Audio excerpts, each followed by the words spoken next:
परेशा नमो हंस नारायणा निर्जरेशा नमो ब्रह्मदेवा वशिष्ठा श्रीरामा नमो मारुती रामदासाभिरामा जय जय रघुवीर समर्थ. सगळ्यांचं आपल्या दासबोध चिंतनिका अभ्यास वर्गात स्वागत आहे. आणि आपल्या सगळ्यांना खात्री आहे की आपण छान अभ्यास करून पुढच्या 2 समासांच्या सकट अभ्यास करून अगदी छान आलेलो आहोत आपण. आणि समाज जर पहिला पाहिला कुविद्या लक्षण, तर त्याच्यामध्ये काय फारसं सांगितलंय समर्थांनी असं पटकन मनात येऊन जातं. आणि याच्याबद्दल कसं काय अभ्यास करणार, का बरं समर्थांनी सांगितलं असेल, असे बरेच प्रश्न मनात उभा राहतात. आधी विद्या शब्दाचा अर्थ जर आपल्याला कळला, म्हणजे सांगणारच आहे पुढे दादा आपल्याला आज, पण विद्या म्हणजे ज्ञान, विद्या म्हणजे शास्त्र. एक विद्याची अल्टिमेट व्याख्या आहे, ती व्याख्या सांगून ठेवते. बहुतेक ती जर आली हर्षददादाच्या बोलण्यामधनं, कारण हर्षददादा घेणार आहे पुढे.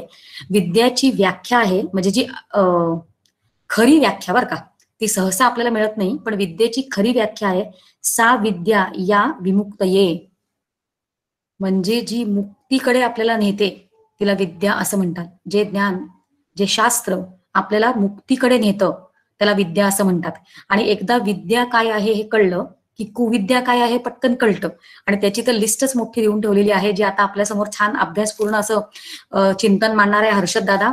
हर्षददादा शिवथरगडीमध्ये आत्ता, म्हणजे त्याची प्रमुख माहिती आधी सांगते की तो शिवथरगडीमध्ये वयानं लहान असून पण, तरुण असून पण, जे प्रापंचिक शिबिर आहे त्याचा तो शिबिर विभाग प्रमुख असतो. शिवाय बरेच वर्ष लहान असल्यापासून रादर तो शिबिर अटेंड केलेली आहे त्यांनी. शिवथरगडीमध्ये कार्यकर्ता म्हणून बरेच वर्ष त्यांनी सेवा केलेली आहे. आणि आता थोडे वर्ष तर तो शिबिर प्रमुख असतो. अशी कामगिरी तो खूप छान निभवतो आहे. आणि तो सध्या अभ्यासही खूप छान करतो आहे. मी हर्षदला विनंती करते की त्याने त्याचं चिंतन जे आहे ते आपल्या सगळ्यांसमोर मांडावं. श्रीराम समर्थ. श्रीराम. गणेश शारदा चैव सद्गुरु सज्जनस्तथा आराध्य दैवतं गुह्यं सर्वं मे रघुनन्दनः. नमो आदिबोधात्मरूपा परेशा नमो हंसनारायण निर्जरेशा नमो ब्रह्मदेवा वसिष्ठा श्रीरामा नमो मारुती रामदासाभिरामा. जय जय रघुवीर समर्थ. सर्वप्रथम श्री सद्गुरूंना वंदन करतो. दोन्ही आचार्यांना वंदन करतो. आजच्या निरूपणासाठी ज्या ग्रंथांचं सहाय्य केलं त्यांचे लेखन करणारे वंदनीय बेलसेरे गुरुजी, डॉक्टर काका अर्थात डॉक्टर श्रीधर देशमुख, आणि सार्थ भगवद्गीता या ग्रंथाचं सार्थ लिहिणारे श्री दिवाकर गैसास यांनाही मनोमन वंदन करतो. आत्ताच्या सर्व अनुपस्थित सहाध्यायींना वंदन करतो आणि आजच्या विषयाला सुरुवात करतो. गेल्या आठवड्यापर्यंत आपण दासबोधातील मूर्ख लक्षण आणि उत्तम लक्षण समास हे जाणून घेतले. त्याच मालिकेतील पुढचा समास म्हणजे कुविद्या लक्षण. शमिकादेने आता जस्ट सांगितलं त्याचप्रमाणे पहिल्यांदा म्हटलं विद्याची व्याख्या काय, तर सा विद्या या विमुक्तये, म्हणजे मुक्तीकडे नेणारे शास्त्र म्हणजे विद्या. आता याच्या बरोबर विरोधात जी लक्षणं कार्य करतात किंवा ज्या गोष्टी अडथळा आणतात त्या सगळ्या आपण कुविद्या, ती सगळी लक्षणं आपण कुविद्या या सदरामध्ये घेऊ शकतो. आता हे झाल्यावरती समर्थ मुद्दाम कुविद्या लक्षण असा समास लिहितात. तर त्याचं कारण असं आहे की सुसंस्कृत माणसांना न शोभणारी, अर्थात अशा सर्व व्यक्तींनी त्याग करावा अशी लक्षणं समर्थांनी याच्यात सांगितलेली आहेत. कुविद्या लक्षणं ही अतिशय हीन आणि वाईट लक्षणे आहेत. ही लक्षणे असणारा मनुष्य हा जन्माला येऊन स्वतःचे नुकसान करून घेतो. याविषयी कोणी उपदेश करू लागल्यास तेही त्याला आवडत नाही, तेही तो समजून घेत नाही. इतक्या स्पष्टपणे पहिल्या 2 ते 3 ओव्यातच समर्थ या कुविद्या लक्षणांबद्दल मत व्यक्त करतात. ही कुविद्या लक्षणे सांगण्यासाठी समर्थ भगवद्गीतेतील 16वा अध्याय जो दैव आणि आसुरी संपत्ती यांचं वर्णन करतो त्या अध्यायातील 4था श्लोक उद्धृत करतात. तो श्लोक असा आहे: दंभो दर्पोभिमानश्च क्रोध पारोष्यमेवच अज्ञानम चाभिजातस्य पार्थ संपदमासुरीम. आता याचे आपण थोडक्यात अर्थ समजून घेऊया. दंभ म्हणजे खोट्या प्रतिष्ठेचा आणि गुणांचा आवडणे. दर्प ऐश्वर्य, संपत्ती, कुल, ज्ञान अशा इतर कोणत्याही गोष्टींबद्दल गर्व बाळगणे. अभिमान, अहंकार आपण इतरांपेक्षा विशेष कोणतरी वेगळे आहोत असे समजून वर्तन करणे, तसे वागणे. शास्त्रामध्ये असं लिहिलेलं आहे की ब्राह्मणांना ज्ञानाचा, क्षत्रियांना शौर्याचा, वैश्यांना संपत्तीचा, तर शूद्रांना सेवा कौशल्याचाही अभिमान अहंकार येऊ शकतो. अर्थात हे चातुर्वर्ण्य असतानाचं वर्णन आहे. त्यामुळे वर्णानुसार असलं तरी त्या आता प्रत्येक गोष्ट जे आत्मसात करत असतात त्यांनाही ते तसं लागू होताना दिसतं. पुढचं आहे क्रोध, म्हणजे चिडणे, तत्काळ संतापणे, त्याचबरोबर दीर्घकाळ राग मनात धरणे, हेही क्रोधामध्ये येतं. पारुष्य म्हणजे कठोरपणाचं वर्तन, तसेच क्रूरपणा. अज्ञान, आत्मविषयक ज्ञान नसणे, याला अज्ञान म्हटलेलं आहे. दैवी गुण आणि आसुरी गुण असे दोन्ही त्या अध्यायात सांगितलेले आहेत. त्यातील दैवी गुणांनी आत्मबुद्धी उदय पावण्यास मदत होते, तर हे जे आसुरी गुण सांगितलेले आहेत याने देहबुद्धी ही घट्ट होत जाते. या या समासात समर्थ जी सगळी लक्षणं सांगतात ती या प्रमुख आसुरी गुणांची विविध रूपे किंवा त्यांची पिल्लाळ म्हणता येईल अशी सगळी लक्षणं आहेत. सुरुवातीला काम, क्रोध, मद, मत्सर, लोभ, दंभ, तिरस्कार, अहंकार, ईषणा या सर्व प्रमुख दुर्गुणांचा उल्लेख करून समर्थ मग त्यांची लघुरूपे असणाऱ्या गुणांची यादीच देतात. त्यातली काही थोडक्यात बघू. आशा. आता आशा का घेतलं असावं? पण याच्यामुळे माणूस आशा कधी सोडत नाही. आशेमुळे माणूस तगून राहतो असं म्हणतात, कारण माणूस स्वतःच्या इच्छेला चिकटून राहतो. त्याला असं वाटतं की आशेमुळे त्याला आशा असते की कधी कधी आपली इच्छा पूर्ण होईल. ममत्व हे फक्त व्यक्तींबद्दलच नाही, तर आपल्या अगदी जुन्या, जीर्ण, तुटलेल्या फुटलेल्या वस्तूंबाबत सुद्धा आपण लोकांना बघतो. माणसाला ममत्व वाटत असते. ते त्या वस्तू मोडलेल्या असल्या, फेकून जाण्याच्या असल्या तरी सुद्धा सांभाळत राहतात. त्याचबरोबर असूया, अविद्या, चिंता, वासना, याचबरोबर पुढे चिकित्सा. प्रत्येक गोष्टीबाबत किंवा कुठल्याही गोष्टीबाबत अतिरेकी चिकित्सा करणे हाही एक प्रकारे दुर्गुणच. त्याच्यानंतर येतात इच्छा, वांछा. याच्यामध्ये आपण बघू शकतो की डेस्परेट, आपण सहजपणे उदाहरण घ्यायचं झालं तर लोकांना बोलताना दाखवतो की आय एम डेस्परेटली नीडेड. मला आता प्रकर्षाने मला काहीही करून अमुक गोष्ट हवीच आहे किंवा मला काहीही करून अमुक गोष्ट साध्य करायचीच आहे. तर तेव्हा थोडंसं सावध व्हायची गरज आहे. कारण आपण त्याच्या आहारी गेलोय का तेही बघणं आवश्यक आहे. एक उदाहरण सांगतो. माझ्या ओळखीतल्या एकांनी त्यांचा मुलगा दरवर्षी मोबाईल बदलून मागायचा. म्हणून 2 वर्षापूर्वी त्यांनी असं केलं की त्याचं सेव्हिंग अकाउंट उघडून दिलं आणि त्याला सांगितलं की तुझ्या पॉकेट मनीतला एक हिस्सा तू त्या अकाउंट मध्ये जमा करायचा आणि तेवढेच पैसे मी जमा करणार. पहिल्यांदा त्याला कारण सांगितलं नाही, मुलाला आनंद झाला.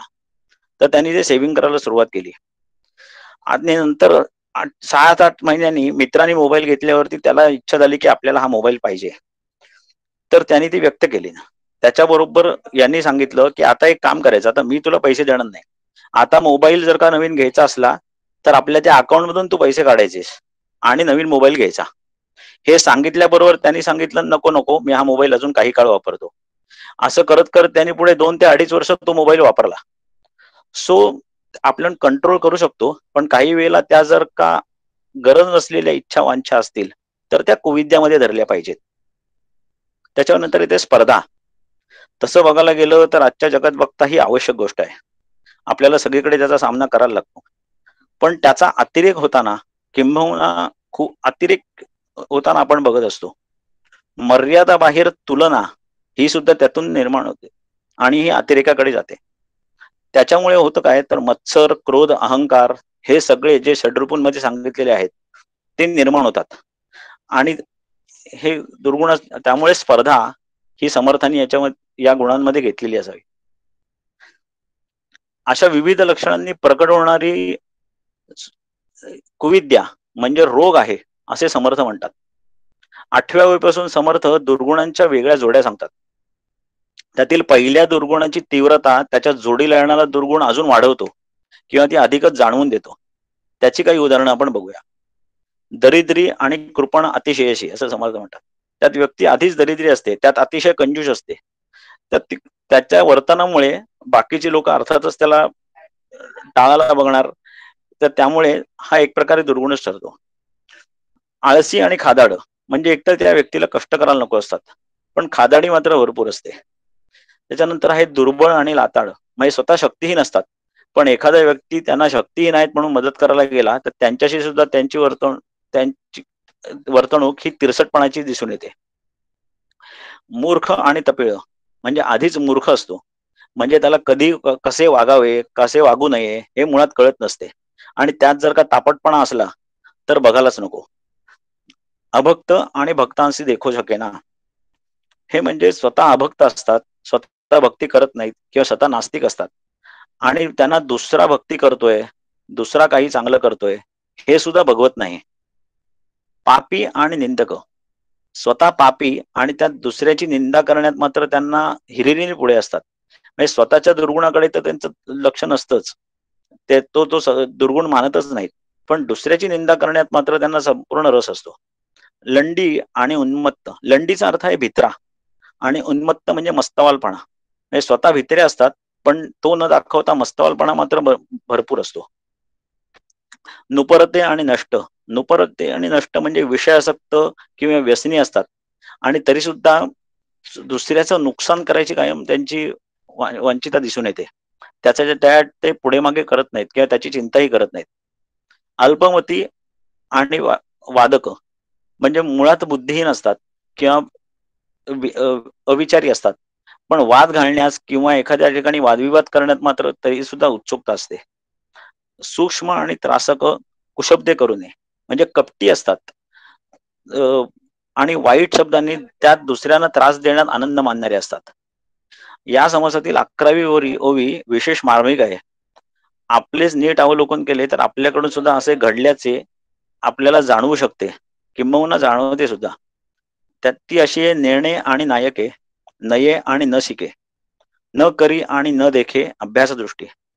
म्हणजे स्वतःला मुळात त्या व्यक्तीला काही कळत नाही आणि आपल्याला जे कळत नाही त्या बाबतीत तो दुसऱ्याचं ऐकूनही घेत नाही किंवा ऐकतही नाही. न ये आणि न शिके म्हणजे त्याला स्वतःला ते येत नाही आणि शिकायचंही त्याला आवड नसते किंवा इच्छा नसते. न करी आणि न देखे अभ्यास दृष्टी, म्हणजे स्वतः एखादी गोष्ट करत नाही आणि अभ्यास दृष्टीने निदान निरीक्षण करावं तर तेही करत नाही, किंवा दुसरा अर्थ आपल्याला काढता येतो की दुसरा करतो तेही त्याला बघवत नाही. 21व्या ओळीपासून समर्थ कुविद्या लक्षणे असलेल्या माणसाचे वर्तन दिसते कसे ते सांगतात. असा मनुष्य कठीण कर्कश बोलणारा, निष्ठुर, व्यंगावर टीका करणारा, घातकी, अशुभ बोलणारा, द्वेषयुक्त खोटे बोलणारा असतो. कपटी, क्षुद्र मनाचा, रागीट आणि कुधन जमवणारा, म्हणजे पापमार्गाने द्रव्य कमावणाराही दिसून येतो. तापट, तामसी, अविचारी, पापी, संयम नसलेला, स्वतःचा आणि दुसऱ्यांचा घात आणि विनाश होत असला तरी मागे पुढे न बघणारा असतो. याच्या बाबतीत आपण सहजपणे जर का बघितलं तर ही सगळी उदाहरणं अगदी आपण प्राचीन इतिहासात बघायला गेलं तर रावण म्हणा, दुर्योधन म्हणा, यांना आपण लागू होताना बघू शकतो. ही वर्णन रावणाला अनेक ठिकाणी सूचना मिळाल्या. म्हणजे सीतेचं हरण करून झाल्यावरती सुद्धा पहिल्यांदा हनुमान आला, त्याच्याकडे त्यांनी त्याला विनंती केली रामाचा दूत म्हणून, तरी नाही ऐकल्यावरती त्यांनी लंका दहन होताना बघितली. त्याच्यानंतर युद्धाच्या आधी सुद्धा अंगदाने शिष्टाई केलेली आहे. त्याच्यानंतर बिभीषणाने समजावलेलं आहे. त्याच्यानंतर अगदी बाकी सगळ्यांचा विनाश झाल्यावरती कुंभकर्णाने सुद्धा समजावलेलं आहे, पण रावणाने कोणाचंही कधी ऐकलं नाही. त्यांनी स्वतःचा, पर्यायाने लंकेचा, स्वतःच्या जनतेचा, सगळ्यांचाच विनाश घडवून आणला. दुर्योधनाचं सुद्धा तसंच उदाहरण देता येतं. दुर्योधनानेही कोणाचंही, मोठ्यांचंही ऐकलं नाही. स्वतःचा अहंकार, स्वतःचा मत्सर आणि स्वतःतले सगळे दुर्गुण यांच्या आहारी जाऊन संपूर्ण कौरवांचा विनाश घडवून आणला. त्याचबरोबर नंतर येतात ते चहाडखोड, व्यसनी आणि पराकोटीचा हट्टी असतो. हट्टीपणाचे आपण वेगवेगळे पैलू बघू शकतो. हट्टीपणाच्या पुढे निग्रह करता असं समर म्हणतात. निग्रह करता म्हणजे पराकोटीचा हट्टी. त्यामध्ये स्वतःच्या चुका मान्य न करता स्वतःच्या कृतीचे समर्थन करत राहणे, स्वतःच्या चुकीच्या कृतीचे समर्थन करत राहणे, हा हट्टीपणाचाच आविष्कार आहे. त्याचबरोबर आपल्याकडून घडलेल्या चुकीबद्दल दुसऱ्याच्या माथ्यावर ते मारणे, थोडक्यात दुसऱ्याला ब्लेम करणे किंवा दुसऱ्यांच्या तक्रारी करत राहणे, हे सर्व हट्टीपणाचे किंवा निग्रह करता या व्याख्येमध्ये येणारे आपण व्याख्या आहेत. असा माणूस हा स्वार्थी, अभिलाषी, ओढाळ, ओढाळ म्हणजे स्वैर वर्तन असलेला, कोणालाही न जुमानणारा असतो. आदत्त म्हणजे दानधर्म परोपकार न करणारा, कुठल्याही प्रकारे समाजाला मदत न करणारा असाही दिसून येतो. त्यामुळे कुविद्याग्रस्त व्यक्तीचे वर्णन समर्थ त्याच्या 34च्या पुढच्या ओव्यांमध्ये करतात. त्या मात्र ओव्या पूर्ण वाचून दाखवतो. विद्याहीन वैभवहीन, कुलहीन लक्ष्मीहीन, शक्तिहीन सामर्थ्यहीन, अदृष्टहीन भिकारी, बलहीन कलाहीन, मुद्राहीन दीक्षाहीन, लक्षणहीन लावण्यहीन, अंगहीन विपारा, युक्तिहीन बुद्धिहीन, आचारहीन विचारहीन, क्रियाहीन सत्वहीन, विवेकहीन संशयी. आता त्याचंच वर्णन करतात की समय निर्णय प्रसंग निर्णय, म्हणजे त्याला वेळ काळ कळत नाही, प्रसंगही कळत नाही. प्रयत्न निर्णय अभ्यास निर्णय, म्हणजे तो प्रयत्न तर करत नाहीच, त्याला ते प्रयत्न कसा करायचा हे कळत नाही. अभ्यास निर्णय म्हणजे तो कुठल्याही गोष्टीचा अभ्यासही करत नाही. आर्जव निर्णय मैत्री निर्णय, कोणी आर्जव करतंय, विनंती करतंय, कोणी चांगला सल्ला देतंय, तर ते त्याला कळत नाही. मैत्री निर्णय म्हणजे त्याला मैत्री करता येत नाही आणि असलेली मैत्री निभावता सुद्धा येत नाही. काहीचा निर्णय अभागी. या कुविद्या लक्षणांनी ग्रासलेल्या व्यक्तीला काहीच कळत नाही, काहीच येत नाही. आता याच्यावर उपाय काय? कुविद्या लक्षणं टाळण्यासाठी समर्थ संपूर्ण वाङ्मयात आणि अर्थात दासबोधात सुद्धा 2 गुणांचे सतत स्मरण करून देतात. हे गुण अंगी बाणवणे हे आवश्यक आहे. ते म्हणजे सावधपणा सर्व विषयी, आणि त्याचबरोबर महत्वाचा दुसरा म्हणजे विवेक. विवेकाचे वर्तन विवेकाची कास न सोडणे. श्रीमद भगवद्गीतेत 2ऱ्या अध्यायातील 2 श्लोक 62 आणि 63 हे अतिशय महत्वाचे आहेत. पुढचे आपण जे षड्रिपू पाहिले त्यांना बळी पडण्याची साखळी ते स्पष्ट करतात आणि त्याबाबतीत सावध कसं व्हायचं ते त्याचा निर्देश करतात. ते पण बघूया. 62वा श्लोक असा आहे, ध्यायतो विषयान पुसः संगस्ते शुप जायते, संगान संजायते कामः कामात क्रोधोभी जायते. म्हणजे ध्यायतो विषयान पुसः संगस्ते शुप जायते, म्हणजे विषयांचे सतत चिंतन करणाऱ्याला त्या विषयांप्रतीच आवड निर्माण होते. संगान संजायते कामः, त्या आवडीमधून इच्छा उत्पन्न होते. कामात क्रोधोभी जायते, त्या इच्छेपासून क्रोध उत्पन्न होतो. इच्छेपासून क्रोध उत्पन्न होतो म्हणजे जेव्हा इच्छेला प्रतिबंध होतो किंवा इच्छा पूर्ण होत नाही असं दिसतं किंवा कळतं की आपली इच्छा ही अपूर्ण राहणार आहे, तर त्या तडफडीमधून जो क्रोध निर्माण होतो त्यामुळे त्याला इच्छेमधून क्रोध निर्माण होतो असं म्हटलेलं आहे. आता पुढे काय होतं, तर क्रोधात भवती सम्मोहः, म्हणजे क्रोधामुळे अविवेक निर्माण होतो. सम्मोह म्हणजे अविवेक किंवा विवेक सुटणे. क्रोधात भवती सम्मोहः, सम्मोहात स्मृती विभ्रमः, अविवेकामुळे विस्मरण होते. आता हे विस्मरण कसलं होतं, तर आपल्या आत्मस्वरूपाचे म्हणजे मी खरा कोण आहे, मी आत्मरूप आहे, या गोष्टीचेच विस्मरण होते.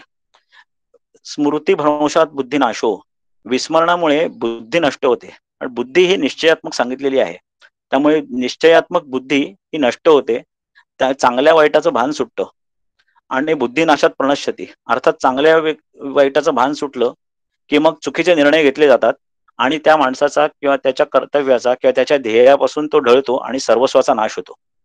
त्यामुळे आपल्याला जर का स्वतःला संयम करायचा असेल तर मुळात आपल्या एखाद्या कुप्रेरणा येत आहेत आणि एखाद्या विषयी ज्याविषयी आपण अधीन होऊ नये असं वाटत असेल तर तिथे सावध होणं गरजेचं आहे. त्याचबरोबर जर का तिथूनही आपण पुढे गेलेलो असू तर आपल्याला विवेकाने त्याला रोखणं आणि आपण आहारी जाणार नाही हे करून आपण तिकडे थांबू शकतो. त्यामुळे हे 2 श्लोक अतिशय महत्वाचे आहेत. याचमुळे समाजाच्या अखेरीस विवेक जागृत ठेवून आणि सावध राहून माणसाने उत्तम गुण स्वीकारावे, जगी वंद्य ते स्वीकारावे आणि कुविद्येची लक्षणे अंगात भिनवणारे निंद्य असे अवगुण सोडावे आणि ही लक्षणे त्यागावी असे समर्थ सांगतात. तसेच अभिमानाने इरेस पडून वाईट लक्षणे न सोडण्याचा हट्ट योग्य नाही असेही समर्थ स्पष्ट शब्दात सांगतात. पुढे चातुर्य लक्षण समासात समर्थांनी यासाठी कायम लक्षात ठेवावी अशी ओवीच लिहिली आहे. 14वा समास 14वा दशक 6वा समास आणि 5वी ओवी आहे. अवगुण सोडिता जाती उत्तम गुण अभ्यासिता येती, कुविद्या सांडून सिकती शहाणी विद्या. या ओवीसह ही निरूपण सेवा समर्थचरणी अर्पण करतो आणि थांबतो. जय जय रघुवीर समर्थ. हर्षद, खूप छान अभ्यास पूर्ण झालं आणि सारखं हे कुविद्यांची लक्षणं ऐकताना असं वाटत होतं की म्हणजे कुविद्या असणारा जो व्यक्ती असं वाचताना खरं म्हणजे त्या सगळ्या कुविद्या कसं आपल्यातच असतात याची एक सारखी जाणीव होती. कारण समर्थांनी 6व्या ओवीमध्येच लिहिले, इच्छा वांछा चिकित्सा, निंदा. आता हे सगळीच आपण लिस्ट जी सूची वाचतो ती सगळेच आपल्यातच कशी आहेत हे आपल्याला कळत असतं. म्हणजे समर्थ म्हणतात इच्छा वांछा. आता इच्छा आणि आकांक्षा ह्या आपल्यात आहेतच की. कारण नारद भक्ती सूत्रामध्ये भक्तीची भक्त म्हणजे कोण याची व्याख्या करताना वेगवेगळ्या पद्धतीने व्याख्या केली आहे नारद मुनींनी. आणि ते एका ठिकाणी म्हणतात न किंचित वांछती, म्हणजे किंचितही इच्छा करत नाही तो भक्त असतो. आणि आपलं कुठे असं आहे म्हणजे कुविद्या लक्षण वाचताना थर्ड थर्ड पर्सन पेक्षा हे सगळं कसं आपलंच लक्षणं सांगितलेत आणि आपण कसं या दुर्गुणांपासून लांब व्हायचंय, या लक्षणांना त्यागायचं आहे हे आपल्याला जाणवतं सारखं सारखं. खरंच समर्थ ग्रेट आहेत. आणि पुढचं त्याला लागून लगेच जे आहे भक्ती निरूपण, त्याच्याबद्दल ओंकारला विनंती करते की त्यांनी त्याचं चिंतन मांडावं. ओंकार आहेस का तू? हा. हो, घे. आवाज येतोय? येतोय, छान. हो, येतोय येतोय. शुका सारिखे पूर्ण वैराग्य ज्याचे, वसिष्ठा परी ज्ञान योगेश्वराचे, कवी वाल्मिका सारिखा मान्य ऐसा, नमस्कार माझा सद्गुरु रामदासा. इथं सर्वात प्रथम मी प्रभू रामचंद्रांना वंदन करतो, त्याच्यानंतर श्री हनुमंतांना वंदन करतो, त्याच्यानंतर समर्थांना वंदन करतो, इथं उपस्थित असलेल्या आपल्या आचार्यांना वंदन करतो व तुम्हा सर्व श्रोतृजनांना वंदन करतो. आजचा आपला जो समास आहे तो आहे भक्ती निरूपण.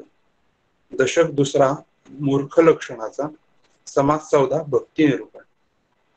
सर्वप्रथम आपण भक्तीबद्दल जरा विचार करू. भज या धातूपासून भक्ती शब्द तयार होतो. आता आपण भक्तीची काही व्याख्या इथे बघू. इथे तर पूर्वसुरींनी विपुल भाष्य केलेले आहे व सर्व संतांनी व आचार्यांनीही भक्तीबद्दल व्याख्या करण्याचा प्रयत्न केलेला आहे. त्यातील काही व्याख्या आपण बघू. सर्वप्रथम आपण नारदांनी सांगितलेली नारदीय भक्तिसूत्रातील व्याख्या बघू. नारदीय भक्तिसूत्रात सूत्र क्रमांक 2 मध्ये ते म्हणतात की सा तस्मिन परम प्रेम रूपाहा, ती भक्ती तर या प्रभूविषयी अत्यंत प्रेम स्वरूपिणी आहे. तसेच पराशरी ऋषी म्हणतात पूजा दि अनुरागाहा, तर गर्ग ऋषी म्हणतात कथा दि अनुरागाहा व शांडिल्य ऋषी म्हणतात आत्मरत विरोधे इति शांडिल्यहा. असे अनेक ऋषींनी अनेक प्रकारे भक्तीची व्याख्या करण्याचे प्रयत्न केलेले आहेत. आता काही संतांच्या व्याख्या बघू. हा भक्तियोग जाण माझा, असे श्री संत ज्ञानेश्वर म्हणतात. तर सहज स्वरूप स्थिती तया नाव भक्ती, असे संत एकनाथ म्हणतात. अशा अनेक संतांनी, ऋषींनी, आचार्यांनी भक्तीविषयी बोलले आहे.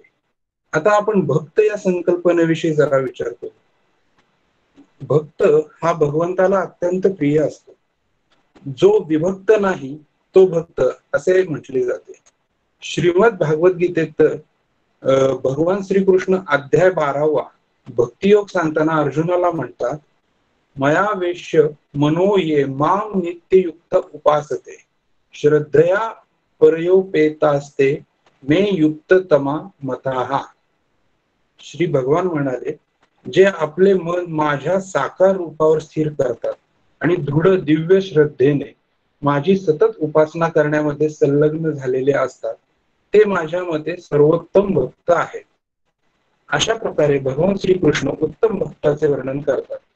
तसेच ज्ञानेश्वर महाराज ज्ञानेश्वरीमध्ये उत्तम भक्तांची यादी देतात. ओवी क्रमांक 468 अध्याय 9 नारद ध्रुव अक्रूरा शुकाहन सनत कुमारा, या भक्ती मी धनुर्धरा प्राप्यो जयचा. पण आत्ताच्या युगात भक्तांच्या नामावलीत भक्त पुंडलिकाचे नाव हे सर्वश्रेष्ठ मानले जाते. पुंडलिक भाव पाहू आला देवे, प्रसन्न झाले सर्व पुंडलिका, वैकुंठ कैलास आणले हा येथे, नाम म्हणे हित झाले आम्हा. असे भक्त पुंडलिकांबद्दल संत नामदेव महाराज म्हणतात. तसे सर्वच संत एक असतात व सर्व उत्तम भक्तच असतात. हे झाले भक्ताबद्दल. आता आपण थोडे भक्ती मार्गाबद्दल बोलू. भक्तीचे ढोबळ म्हणाले 2 मार्ग आहेत. एक सगुण भक्ती व दुसरी निर्गुण भक्ती. या भक्ती प्रकाराबद्दल ज्ञानेश्वर महाराज ज्ञानेश्वरीमध्ये म्हणतात, ओवी क्रमांक 23, अध्याय 12, भक्ती योग. तरी व्यक्त आणि अव्यक्त हे तुझी एक निभ्रांत, भक्ती पाविजी व्यक्त अव्यक्त योगे. तरी हे भगवंता, व्यक्त आणि अव्यक्त, साकार आणि निराकार हे खात्रीने आपणच आहात. पण साकार असते ते निराकार नसते व निराकार असते ते साकार नसते. दोन्ही एक कसे? स्वरूप दृष्टीने एक असून लौकिक दृष्टीने भिन्न वाटतात. तथापि साकार स्वरूपाची प्राप्ती भक्तीने होत असून निराकार स्वरूपाची प्राप्ती ज्ञानमार्गाने होत असते. परा व अपरा असे सुद्धा भक्तीचे प्रकार असतात. तसेच शास्त्राने सगुण भक्तीचे 9 प्रकार सांगितले आहेत, ज्याला आपण नवविधा भक्ती म्हणतो. भागवतात भक्तीविषयी जे सुप्रसिद्ध वचन आहे ते असे: श्रवणम कीर्तनम विष्णोः, स्मरणम पादसेवनम, अर्चनम वंदनम दास्यम, सख्य आत्मनिवेदनम. या 9 प्रकारचे मार्ग आहेत. पहिला आहे श्रवण भक्ती. त्याचे उत्तम उदाहरण म्हणजे राजा परीक्षित. दुसरी आहे कीर्तन भक्ती. त्याचे उत्तम उदाहरण म्हणजे शुकदेव मुनी. शुकदेव मुनींची राजा परीक्षिताला भागवत सांगितले ही कथा तर आपणा सर्वांना माहिती असेल. स्मरण भक्ती. स्मरण भक्तीचे उत्तम लक्षण आहे भक्त प्रल्हाद. पादसेवन भक्ती देवी लक्ष्मी. अर्चन भक्ती पृथुराजा. वंदन भक्ती अक्रूर. दास्य भक्ती श्री हनुमंत. सख्य भक्ती अर्जुन. आत्मनिवेदन भक्ती राजा बली. इथे वेळेअभावी आपण फक्त या भक्ती व प्रकारांचा व भक्तांचा उल्लेख करत आहोत, नाहीतर या सर्व भक्तांचे कथा सुद्धा फार श्रवणीय व आस्वाद्य आहेत. आता आपण मूळ समासाकडे येऊ. नाना सुकृतांचे फळ तो हा नरदेह केवळ, त्याही मध्ये भाग्य सफळ तरीच सन्मार्ग लागे. अनंत जन्माच्या पुण्याने जीवाला मनुष्य शरीराचा लाभ होतो. त्यातही भाग्याला खरेखुरे फळ लागण्याचा योग असेल तरच त्याला परमार्थ मार्ग सापडतो. नरदेही विशेष ब्राह्मण, त्याही वरी संध्या स्नान, सद्वासना भगवत भजन घडे पूर्ण पुण्य. पुरुषाचे शरीर त्यातही ब्राह्मण्याचे गुण, स्नान संध्यादी धर्मकर्माची आवड असावी. सत्प्रवृत्ती व ईश्वराच्या भजनाची आवड पूर्व पुण्याईनेच लाभेल. भगवत भक्ती हे उत्तम, त्याही बरी सत्य, त्याही बरी सत् समागम, काळ सार्थक हाची परम लाभ जाणावा. भगवंताचे भजन हे सत्प्रवृत्तीचे उत्तम लक्षण असून त्याला संत सहवासाची जोड मिळाली तर जीवनाचे खरे सार्थक होते. हाच सर्वश्रेष्ठ लाभ आहे. जसे आपण गळीत जमलो या आपल्या समर्थांच्या सानिध्यात व आचार्यांच्या मार्गदर्शनाखाली हा लाभ होत असतो असं वाटतं. प्रेम प्रीतीचा सद्भाव आणि भक्तांचा समुदाव, हरिकथा महोत्सव तेने प्रेमा गुणावे. आधीच भावयुक्त प्रेम, त्यात तशाच भक्तांचा समुदाय व एखाद्या रामनवमी सारख्या महोत्सवाची पर्वणी असेल तर त्यामुळे सर्वांचेच भगवत प्रेम पटीपटीने वाढते. नरदेही आलिया एक, काही करावे सार्थक, जेणे पाविजे परलोक परम दुर्लभ जो. मनुष्य जन्माची प्राप्ती झाली असता अत्यंत दुर्लभ असलेला मोक्ष मिळवण्यातच त्याचे सार्थक आहे.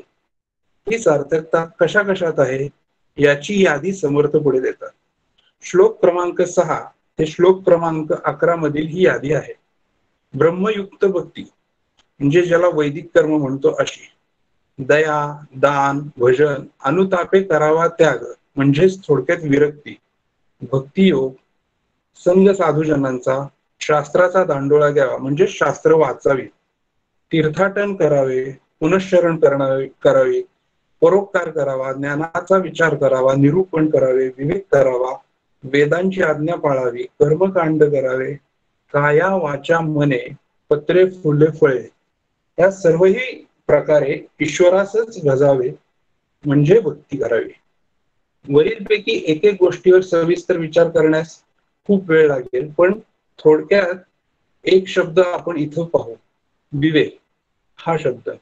मनाचे श्लोक क्रमांक 10 मध्ये विवेके सदा स्वस्वरूपी भरावे असे समर्थ म्हणतात. नित्य आणि अनित्य यातील भेद जाणून आपले अंतरंग भगवंताने भरण्याचा सतत अभ्यास असावा अथवा करणे म्हणजेच विवेक होय.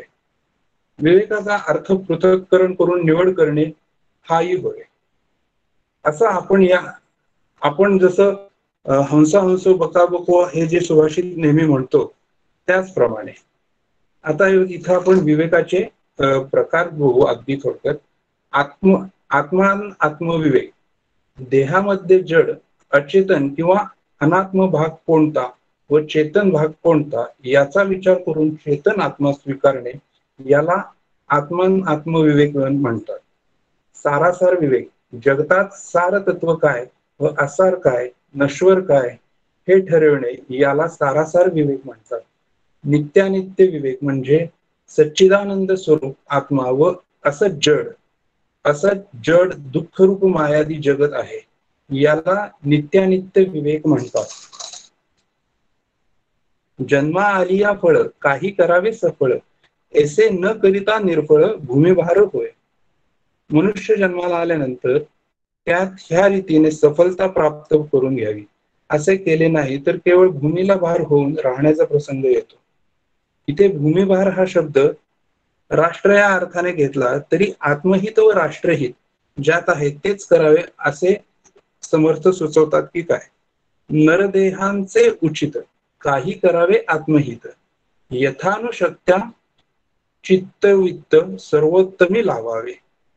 आत्मज्ञानाची प्राप्तीच मनुष्य शरीराला उचित आहे. त्यासाठी आपल्याला सामर्थ्यानुसार आपले चित्त व धन परमेश्वराच्या सेवेसाठी वापरावे. इथे धन म्हटले आहे पण भगवंताला भाव अर्पण करणे महत्वाचे असते. धन हे भगवत कार्याला अथवा राष्ट्र कार्याला अर्पण करणे महत्वाचे असते. हे काहीच न धरी जो मनी तो मृत्यूप्राय वर्ते जनी, जन्मा येऊन तेने जननी वायाच कष्टवेली.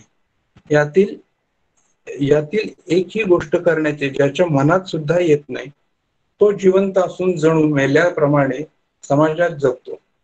त्याने त्याच्या मातेला प्रसूतीच्या वेदना मात्र अकारण दिलेल्या असतात. तिचे ते कष्ट व्यर्थ जातात. इथे प्रभू श्रीरामांचे श्रेष्ठत्व जाणवते. प्रभू श्रीराम म्हणतात लंका जिंकल्यावर सुद्धा की जननी जन्मभूमी स्वर्गादपी गरी असे. मनाचे श्लोक मधला दुसरा श्लोक, मना सज्जन भक्ती पंथेची जावे तरी श्रीहरी पावी जेतो स्वभावे, जनी निंदते सर्व सोडून द्यावे, जनी वंदते सर्व भावे करावे असे समर्थ म्हणतात. खर तर मनाचे श्लोक 57 ते श्लोक क्रमांक 60 हे श्लोक निष्काम भक्ती कशी करावी हे समर्थ आपल्याला शिकवतात. खरं तर सर्व समासाचे सार ह्या एका श्लोकात आहे. भक्तिपंथाचीच कास धरण्याचे समर्थ जेव्हा सांगतात तेव्हा ते बाकीच्या 3 मार्ग ज्ञान कर्म योग अष्टांग योग ज्याला आपण म्हणतो यापेक्षा सुलभ व निश्चित ईश्वरापर्यंत पोहोचणारा हा मार्ग आहे. हा मार्ग चालताना कुठलीही कर्मे केली पाहिजे व कुठला विचार केला पाहिजे ते समर्थ पुढे सांगतात. सज्जन माणसाने म्हणजेच आपल्यासारख्या साधकांनी ती केली पाहिजे व जे दुर्जन आहेत किंवा मूर्ख आहेत किंवा त्यांना मेल्याप्रमाणे जगतात असे समर्थ म्हणतात ते लोक या कर्मांचा विचार करत नाही व आपले आयुष्य कसे वाया घालवतात हे समर्थ सांगतात. ही कर्म व विचार किंवा साधना पद्धती पुढील प्रमाणे आहेत. समर्थांनी अशा गोष्टींची यादीच दिली आहे ती पुढील प्रमाणे. श्लोक क्रमांक 15 ते श्लोक क्रमांक 25 यात ती आपण बघू. संध्या स्नान भजन देवता अर्चन मंत्र जप मानस पूजा भक्ती प्रेम निष्ठा नेम देव धर्म अतीत अभ्यागत सद्बुद्धी गुण कथा श्रवण अध्यात्म निरूपण भयांची संगती शुद्ध चित्तवृत्ती कैवल्य प्राप्ती नीती न्याय पुण्याचे उपाय परत्रीची सोय युक्तायुक्त क्रिया विद्या वैभव चातुर्य भाव कळा लाघव शांती क्षमा दीक्षा मित्री शुभाशुभ सूची स्वधर्म आचार विचार आरत्र परत्र कर्म उपासना ज्ञान वैराग्य योग धारिष्ट्य उपरती त्याग समता आदर प्रीती परगुणांचा संतोष परोपकार हरिभक्तीचा नाही हरिभक्तीचा लेश नाही अंतर्यामी. अशा ह्या सगळ्या गोष्टींचं वरील सर्व गोष्टींचे सर्व शब्दांचे अथवा संकल्पनांचे स्पष्टीकरण शक्य नाही, तरी काही संकल्पना आपण इथे घेऊ. जसे आरत्र परत्र म्हणजे इहलोक परलोक यासाठी लागणारी उपासना. तसेच कर्माचा उल्लेख आला आहे. आपल्याला माहित आहे की 5 प्रकारची कर्मे सांगितली आहेत. नित्य कर्म, नैमित्तिक कर्म, काम्य कर्म, प्रायश्चित्त कर्म, निषिद्ध कर्म. अगदी थोडक्यात इथं अर्थ बघू. नित्य कर्म म्हणजे रोज करावी लागणारी कर्मे. नैमित्तिक कर्म म्हणजे निमित्ताने करावी लागणारी कर्मे, जशी आपण लग्न मुंज. काम्य कर्म म्हणजे प्रापंचिक इच्छापूर्तीसाठी किंवा नोकरी धंदा ह्या उदाहरणं देता येतील. प्रायश्चित्त कर्म मन व अंतःकरण शुचितेसाठी असते. निषिद्ध कर्म ज्या कर्मामुळे आपले अहित आहे अशी कर्मे, थोडक्यात मूर्ख लक्षण, पडत मूर्ख लक्षण, कुविद्या लक्षण या समासातील लक्षणे जी त्याज्य आहेत अशी कर्मे. किंवा योग हा शब्द अष्टांग योग म्हणून घेतला तर यम नियम आसन प्राणायाम प्रत्याहार धारणा ध्यान समाधी असा ह्या एक एक शब्दाचा अर्थ घेता येईल. आता आपण समासातील पुढील ओळीकडे बघू. वरील सर्व गोष्टी जे करत नाहीत त्याबद्दल समर्थ म्हणतात. पुढची ओळी. ऐसे प्रकारीचे पाहता जन ते जीतची प्रेत समान त्यांसी न करावे भाषण पवित्र जनी. अशा प्रकारच्या व्यक्ती जिवंत असून मेल्यासारख्याच असतात. पवित्र व्यक्तींनी त्यांच्याशी कोणताच संबंध ठेवू नये असे समर्थ म्हणतात. आता ह्या समासाची शेवटची ओवी आपण पाहू. पुण्य सामग्री पुरती तयासीच घडे भगवत भक्ती जे जे जैसे करीती ते पावती तैसेची. ज्यांच्यापाशी परिपूर्ण पुण्याची जोड असते त्यांनाच भगवंताच्या भक्तीची ओढ निर्माण होते. जसे करावे तसे मिळवावे अशी ईश्वराची योजनाच आहे. यातील जे जे जैसे करीती ते ते पावती तैसेची हे वाचताना गीतेतील ज्ञान कर्म संन्यास योग अध्याय 4 11वा श्लोक आठवतो. ये यथा माम प्रपद्यन्ते तास तथैव भजाम्यहम् मम वर्तन्ते मनुष्याः पार्थ सर्वशः. जे ज्या भावाने मला शरण येतात त्याला अनुरूप असे फळ मी त्यांना देतो. हे पार्था, सर्वजण माझ्या मार्गाचे सर्व प्रकारे अनुसरण करतात. म्हणून आपण ह्या भक्ती मार्गाचा स्वीकार करून आपले आयुष्य सार्थकी लावावे. जय जय रघुवीर समर्थ. माझ्याकडून उच्चारात किंवा मांडणीमध्ये काही चुका असतील तर त्या सर्वस्वी माझ्या आहेत व आचार्यांनी व आपण श्रोतेजनांनी त्या जरूर मला कळवाव्यात. आयुष्यात पहिल्यांदा असं दासबोधावर समज बोलण्याची वेळ आहे, तेही आपल्यासारख्या अभ्यासू साधकांसोबत. त्यामुळे खूप आनंदही झाला आहे. धन्यवाद. जय जय रघुवीर समर्थ. ओंकार, खूप छान झालं. अभ्यास पूर्ण झालं आणि आनंदाच्या भरात टाइम लिमिट क्रॉस केलीस. एक विवेक करायचा आहे प्रत्येकाने की आपण खूप छान बोलतोय आणि खरंच सगळे अभ्यास करून येत आहेत.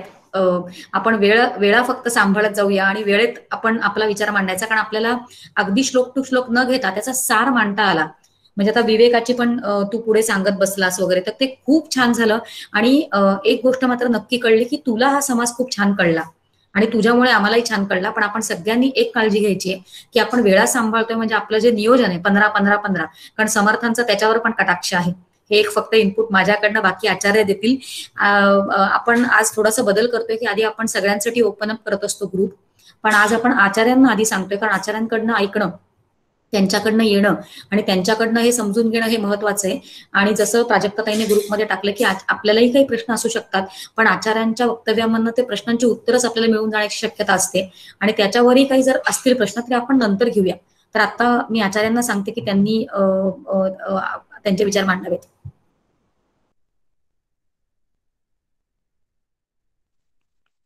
जय जय रघुवीर समर्थ. विद्या लक्षणे, हर्षद बर्वे आणि भक्ती निरूपण ओंकार भिसे या दोघांनी सुद्धा अतिशय उत्तमरित्या त्याचं सार रूपाने सांगितलेलं आहे. सगळ्यात महत्वाचं म्हणजे दोघांनी सुद्धा दासबोध आणि भगवद्गीता या दोन्ही ग्रंथांची सुंदर अशा पद्धतीची सांगड घातलेली आहे. जसं हर्षद बर्वेंनी सांगितलं की त्या ठिकाणी हा दुसरा अध्यायातील जी ध्यायतो विषयान पुंसा संगस्तेषु उपजायते वगैरे ही जी काही घसरगुंडी आहे, तर ही घसरगुंडी म्हणजे एकदा एक आपल्याला कुविद्या लक्षण आपल्यामध्ये आलं की सगळ्याच्या सगळे कसे हळूहळू हळूहळू ते कपाठ पेलावर त्याची येत जाते. अतिशय सुंदर पद्धतीने दोघांनीही सांगितलेलं आहे. थोडक्यात या ठिकाणी आपण जर का बघितलं तर आपल्या असं लक्षात येतं की समर्थांची शब्द सामर्थ्य किती जबरदस्त होतं की कुविद्या लक्षण सांगताना मी सहज त्याची एक अशी लक्षणं बघितली, तर ती बघितल्यानंतर माझ्या लक्षात आलं की 217च्या वर समर्थांनी कुविद्या लक्षणं सांगितलेली आहेत. आणि ही 217 लक्षणं सांगताना म्हणजे समर्थांना किती तळमळ आहे तुमची आमची की एक सुद्धा लक्षण म्हणजे आपल्यामध्ये दिसलं तर त्याची पिल्लावळ तयार होईल ही सावधानता बाळगून आपण त्याच्यापासून कसं दूर राहिलं पाहिजे. सगळ्यात महत्वाचं म्हणजे आता ही कुविद्या म्हणजे काय, तर मला रामायणातले 3 व्यक्ती आठवल्या आणि रामायणातल्या त्या 3 व्यक्ती म्हणजे कुविद्या म्हणजे मंथरा आणि सद्विद्या जी काही आहे ती म्हणजे कौसल्या आहे आणि अविद्या जी काही आहे ती कैकेयी आहे. ही अविद्या आपल्यामध्ये असली आणि ती अविद्या म्हणजे कुविद्येच्या संपर्कात गेली तर कसं संपूर्ण बिघडून जातं सगळं ताळतंत्र, तर हे आपल्या लक्षात येतं. आणि या दृष्टिकोनातून म्हणून सद्विद्येच्या आपण सातत्याने मागे लागलं पाहिजे. आणि या ठिकाणी म्हटलेलं आहे की आपल्या प्रत्येकाजवळ अनेक प्रकारच्या शक्ती आहेत आणि त्या अनेक प्रकारच्या शक्ती म्हणजे जसं भगवद्गीतेने सांगितलं की दैवी संपत्ती ही पण शक्तीच आहे आणि आसुरी संपत्ती ही सुद्धा शक्तीच आहे. पण ही दैवी संपत्ती जी आहे त्याचे किती गुण सांगितले भगवद्गीतेने, तर 16 गुण सांगितले. 16व्या अध्यायामध्ये ते दिलेलं आहे की अभयम सत्व संशुद्धीर ज्ञान योग व्यवस्थिती वगैरे. तर हे 16 गुण आपल्या 26 गुण सांगितलेले आहेत आणि या 26 गुणांवर कोणते गुण करतात तर आसुरी संपत्तीचे जे काही शक्ती आहे ती आसुरी संपत्ती ही शक्ती ही या 26 गुणांवर मात करते. वास्तविक आसुरी संपत्ती जी आहे ती 6 गुणांनी त्या ठिकाणी सांगितलेली आहे की दंभो दर्पो अभिमानश्च क्रोध पारुष्यमेवच वगैरे. पण मग ह्या आसुरी शक्ती जी काही आहे किंवा आसुरी संपत्ती जी काही आहे ती दैवी संपत्तीवर कशा पद्धतीने मात करते, म्हणून आपल्याला किती जागरूक राहणं आवश्यक आहे हे आपल्याला बघायचं आहे.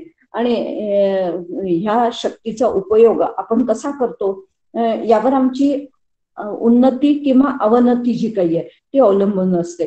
या शक्तीचा आपल्याजवळ असलेल्या शक्तीचा उपयोग केवळ आपण हीन स्वार्थासाठी केला तर आपली अवनती होते आणि तिचा उपयोग जर परमेश्वर प्राप्तीसाठी केला तर मात्र आपली उन्नती किंवा उत्तम गती होते.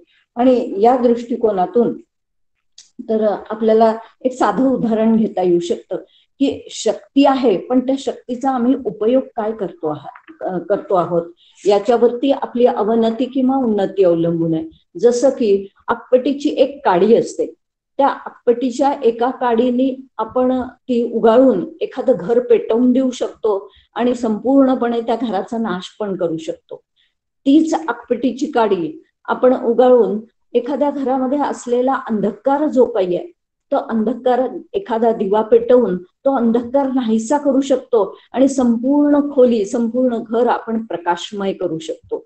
मग आता त्या आकपेटीचा उपयोग आपण कसा करायचा, म्हणजे आपल्याजवळ असलेल्या शक्तीचा उपयोग की जसं त्या ठिकाणी आपल्याजवळ अनेक प्रकारच्या शक्ती आहेत की क्रियाशक्ती आहे, स्मरण शक्ती आहे, द्रव्य शक्ती आहे, विचार शक्ती आहे, संहार शक्ती आहे, चिंतन शक्ती आहे, विवेक शक्ती आहे, इच्छा शक्ती आहे, ज्ञान शक्ती आहे. अशा अनेक प्रकारच्या शक्ती आपल्याजवळ आहेत आणि या सगळ्या शक्तींचा उपयोग जर आपण भक्ती किंवा परमेश्वराची प्राप्ती याच्यासाठी केला तर ती शक्ती जी काही आहे ती आमची उन्नती करते. आणि ह्याच शक्तीचा उपयोग जर आम्ही अशा पद्धतीने केवळ स्वार्थासाठी केला, की जशी उदाहरणं खूप सुंदर दिली, की रावणाचं उदाहरण दिलं, दुर्योधनाचं उदाहरण दिलं, यांच्याजवळ शक्ती नव्हती का?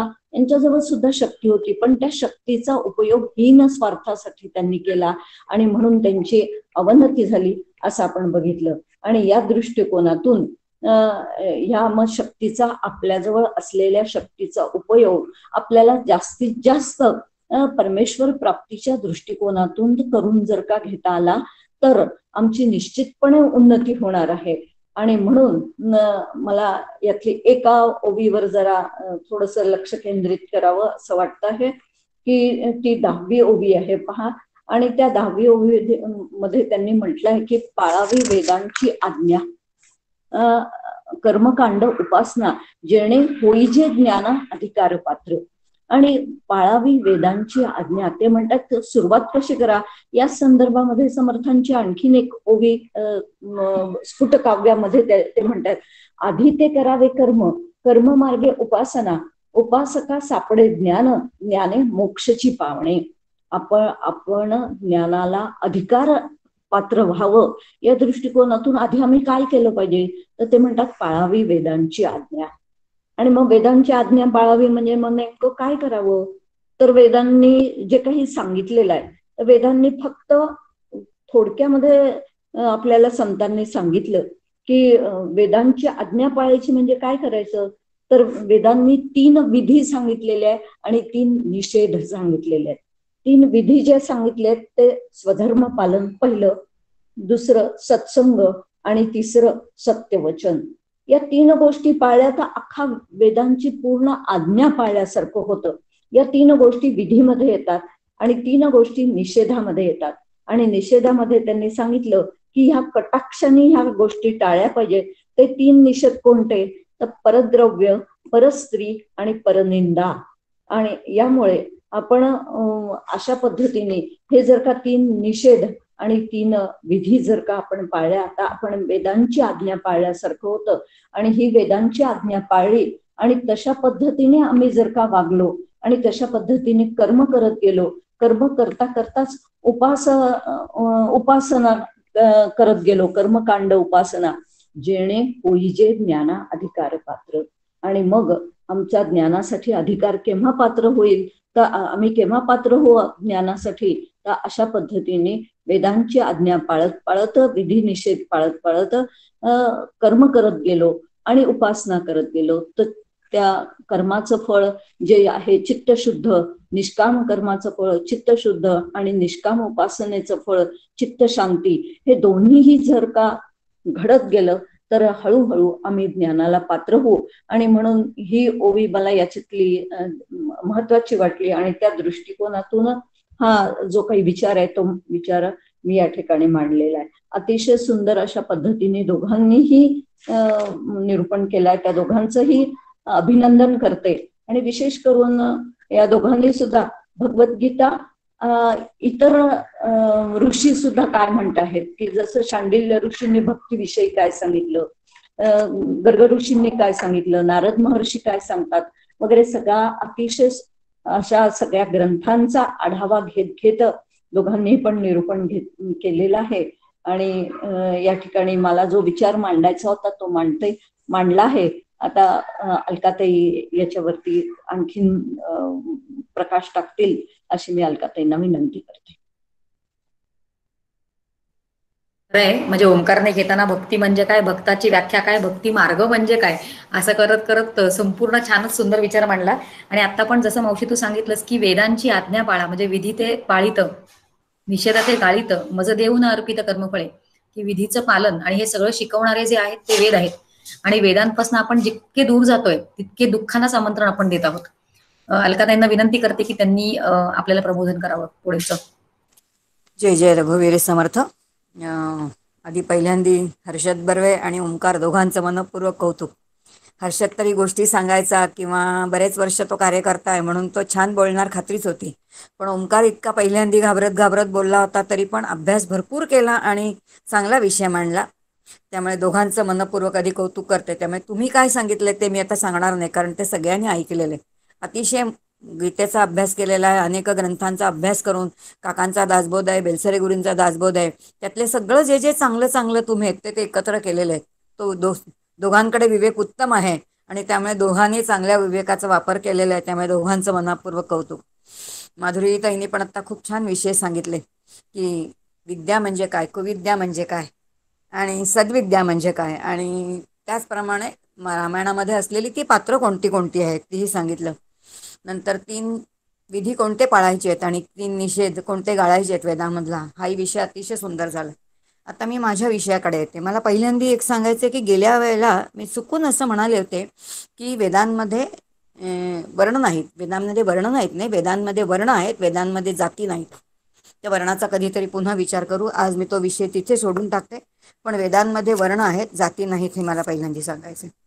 तेवढं सांगते आणि मग आपण आज पुढे जाऊ. कुविद्या लक्षण जे आहे ते कुविद्येचं लक्षण ते सगळे अवगुण आहेत आणि ते त्यागायचे आहेत.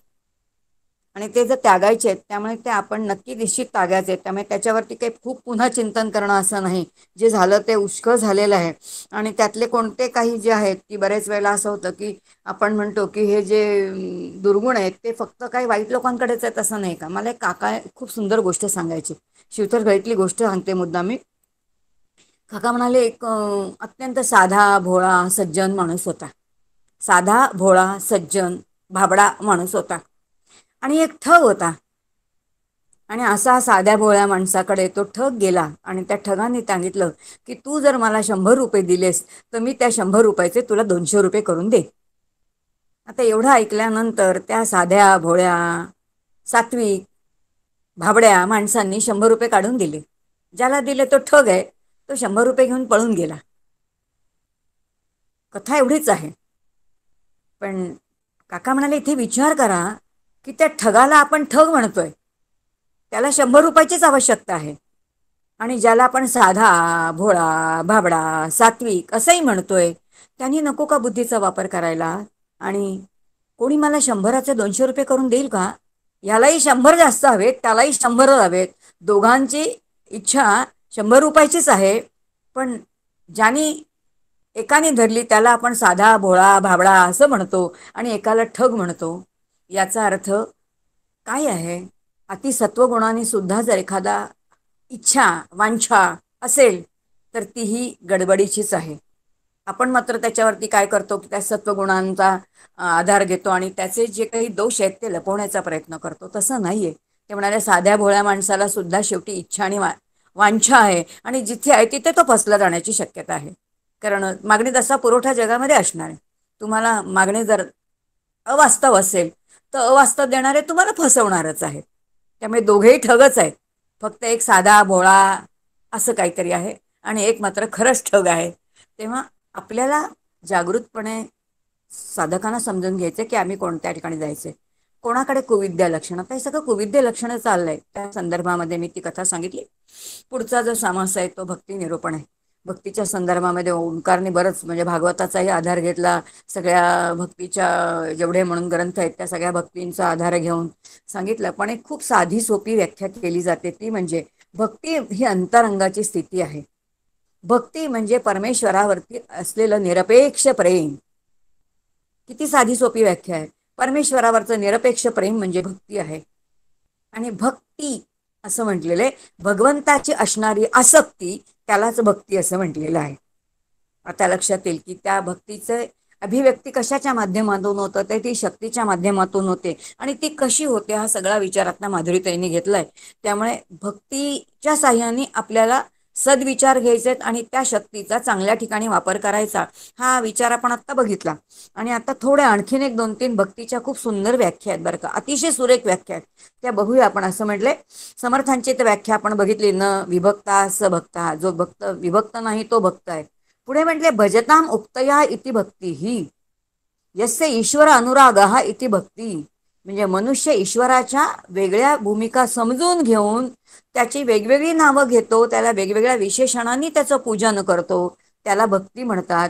आणि म्हणून भजताम उक्तया, उक्त म्हणजे बोलतो, ईश्वराचे विविध गुण बोलतो आणि जे करतो ती भक्ती आहे.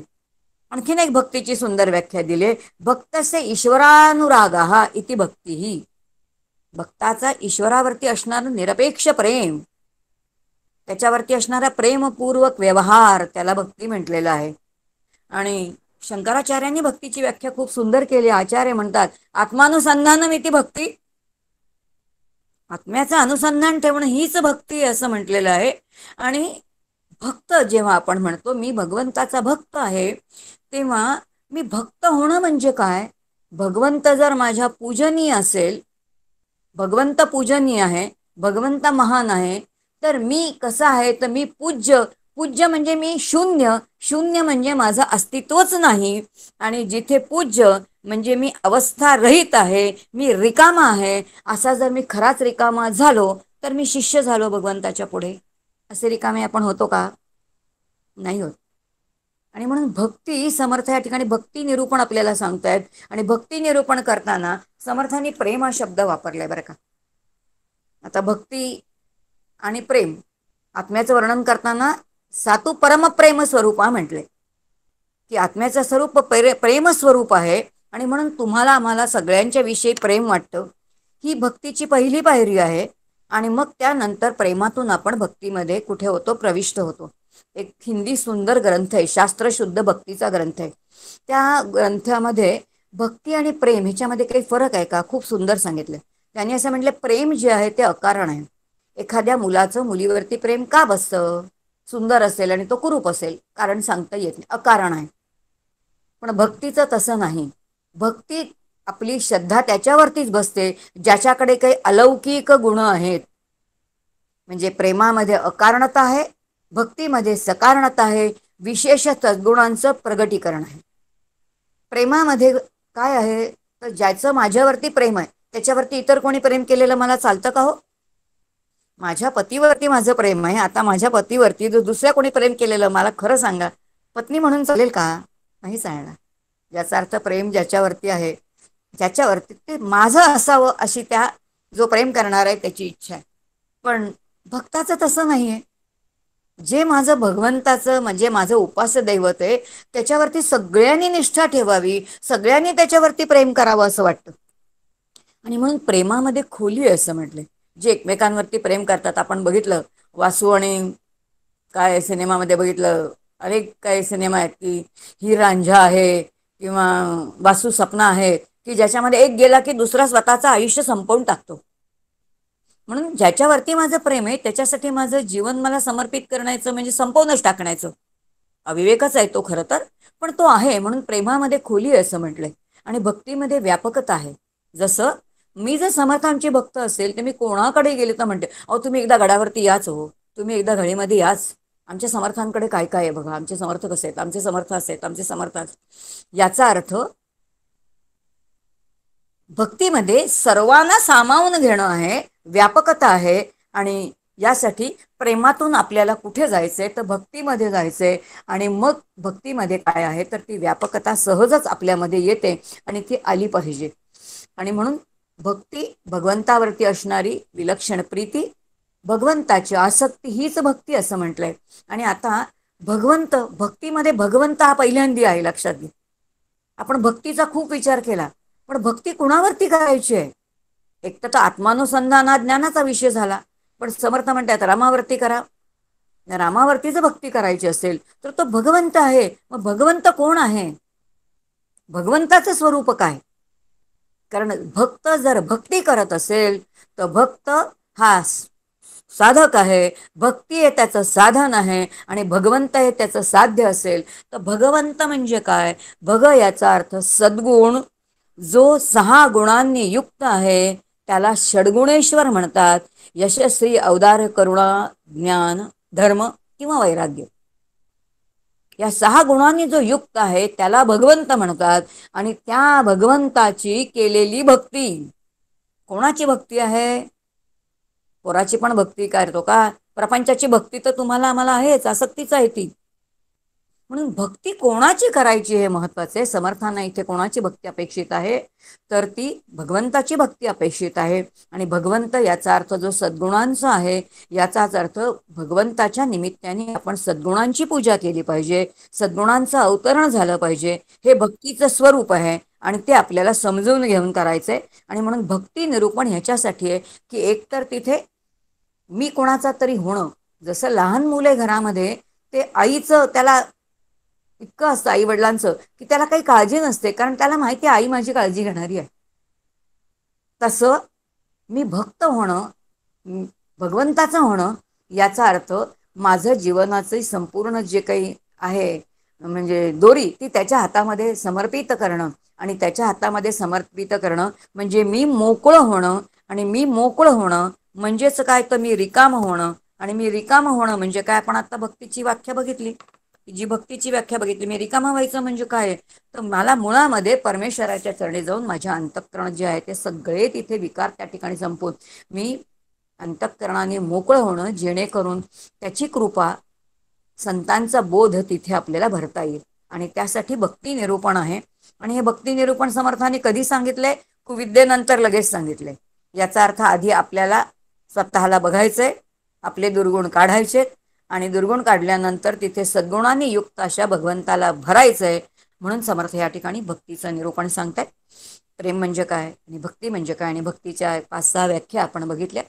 या ठिकाणी आत्तापर्यंतचे काही जे विचार मांडायचे होते ते मी शास्त्रशुद्ध विचार भक्तीच्या व्याख्या मांडण्याचा प्रयत्न केला. काही कोणाच्या शंका असतील तर विचारू, कारण बरोबर 10 वाजलेत, अजून आपल्याकडे 10-15 मिनिटं आहेत. जय जय रघुवीर समर्थ. हो, म्हणजे कोणाला काही प्रश्न असतील तर आपण घेऊ शकतो. आणि आता जी उदाहरणं सांगितली त्याच्यावरनं मंदाताईंचं एक 2-3 वर्षापूर्वी प्रवचन ऐकलं होतं आणि भक्तीबद्दलच मंदाताई बोलत होत्या.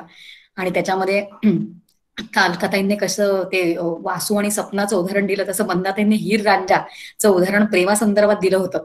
आणि त्याच्यामध्ये मंदाताईंनी सांगितलं की रांजा जो होता त्याला ताप आला होता, काहीतरी पूर्ण अंगात भिनलं होतं ते ज्वर का ताप त्याच्या अंगात. आणि जेव्हा वैद्यांनी सांगितलं की इंजेक्शन सगळं काहीतरी त्याला द्यावं लागणार आहे, तर रांजाचा असा भाव होता की त्याच्या रोमारोमात ती हीर आहे. आणि तो वैद्यांना सांगतो काही झालं तरी चालेल, मला तुम्ही अजिबात ते इंजेक्शन द्यायचं नाही, मी मेलो तरी चालेल.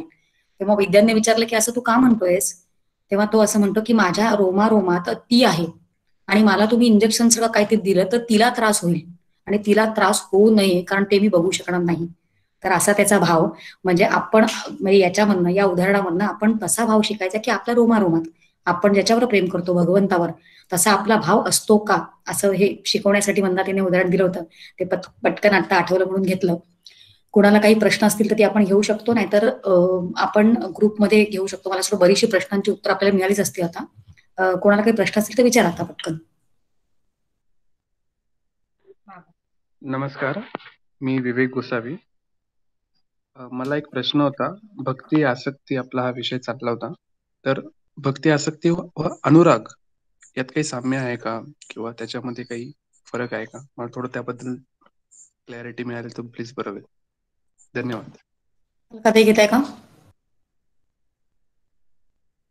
माधुरी ताई सांगते का अनुराग?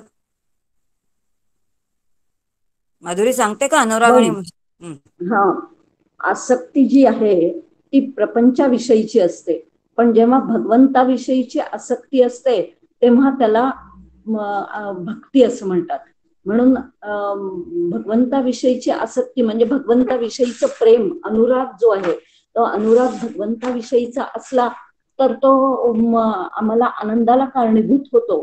पण तोच जर का आसक्ती प्रपंचाविषयीची असली, म्हणजे मी आणि माझं याच्यामध्ये जर का माणूस सतत गुंतून राहिलेला असला तर त्या ठिकाणी तो दुःखाला कारणीभूत होतो. आणि म्हणून आसक्ती असता उपयोगाची नाही, तर भगवंताविषयीचा अनुराग म्हणजे प्रेम असलं पाहिजे, आणि प्रेम असलं तरच ती भक्ती सिद्ध होते. म्हणजे अशा पद्धतीने थोडक्यात त्याचा आपल्याला खुलासा करता येईल. अतिशय सुंदर, परफेक्ट उत्तर आहे. कारण अनु म्हणजे मागे मागे जाणारे, राग या शब्दाचा अर्थ प्रेम. सुरुवातीला जेव्हा प्रेमापासून सुरुवात होते आणि त्याचं भक्तीत रूपांतर होतं पुढे. खूप छान उत्तर. ईश्वर आता आपण व्याख्यात बघितले ना, एक भक्तस्य ईश्वर अनुरागः इति भक्ती. ही भक्ताच्या ईश्वरावरती असणारा अनुराग म्हणजे तो भक्त सारखा त्या ईश्वराच्या मागे मागे, त्याचं चित्त सारखं त्या भगवंताकडेच जातं, दुसरीकडे कुठं जात नाही. अनु म्हणजे त्याच्या मागे मागे जाणं, त्याला दुसरं काही दिसतच नाही. अशी जी भक्ताची अंतःकरणाची स्थिती आहे ती अनुरागाची स्थिती. पुन्हा पुन्हा ते तिकडे जातं, प्रेमाने त्याच्याकडेच खेचलं जातं. धन्यवाद.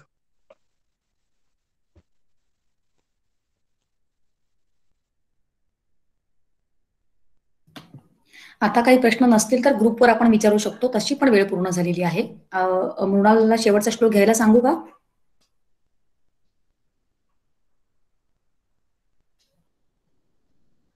घेऊ मृणाल का मला श्लोक? हो, घे घे. म्हणजे असतील काही प्रश्न तर ग्रुप ओपन आहेच आपला प्रश्न विचारायला. नमस्ते. व्हावी पूर्ण कृपा गुरो मजवरी, प्रार्थित भावे तुला. वारी सर्व अरिष्ट नेऊन लया, संमोह जो वाढला. अज्ञानांध जनास मुक्त करुनी, शांती पदी बैसवी. विनती हीच असे न मागुत दुजे, भक्ती तुझी ही हवी. जय जय रघुवीर समर्थ.